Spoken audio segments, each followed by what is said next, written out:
Hey everyone, I just want to share something the Lord put on my heart, and it's concerning your season you're in. I believe we're in a season right now that we need to listen and wait upon the Lord, because there's that temptation to move prematurely, which I've experienced before, and the doors that should be open in their appointed time are not opened at all.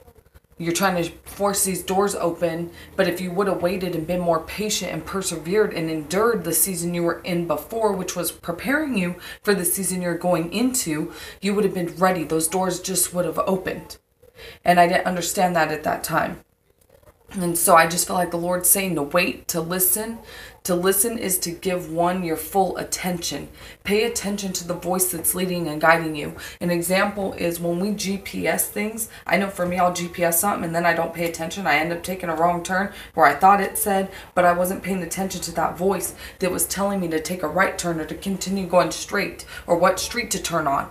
I was so consumed in either talking or in my own head that I missed that voice. So what I feel like the Lord is saying is pay attention in the season, listen, pray and listen, pray and listen.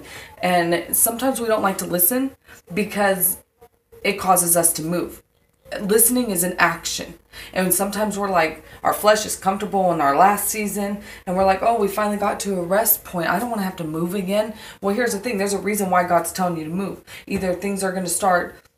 What's coming to my mind is sometimes God will tell you to move because things are going to be out of order. They're going to be chaotic. Things are going to go on that you will avoid by moving forward.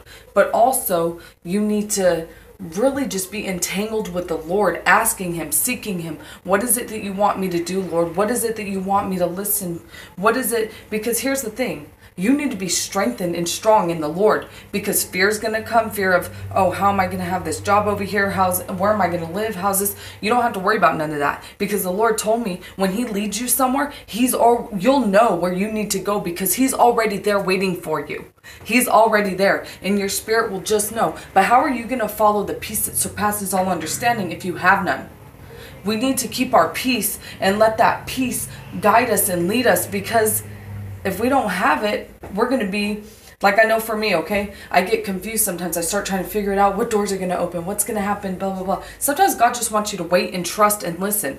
He wants to pour strength into you, because you're going to need it for your next season. Because fear and worry and all those things are going to try to steal your attention. The enemy's going to see an opportunity to come in, because your flesh is already all up in a row in this crazy, disordered, chaotic mess.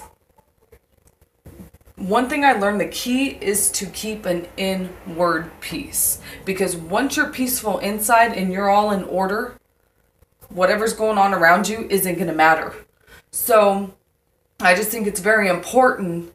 Even people around you, I'm going through something right now I'm not talking to nobody about except one sister, and I had a mentor that I was talking to about, because I don't want to hear everybody else's fears and their worries and their concerns, because then it's gonna cause my focus to start wavering.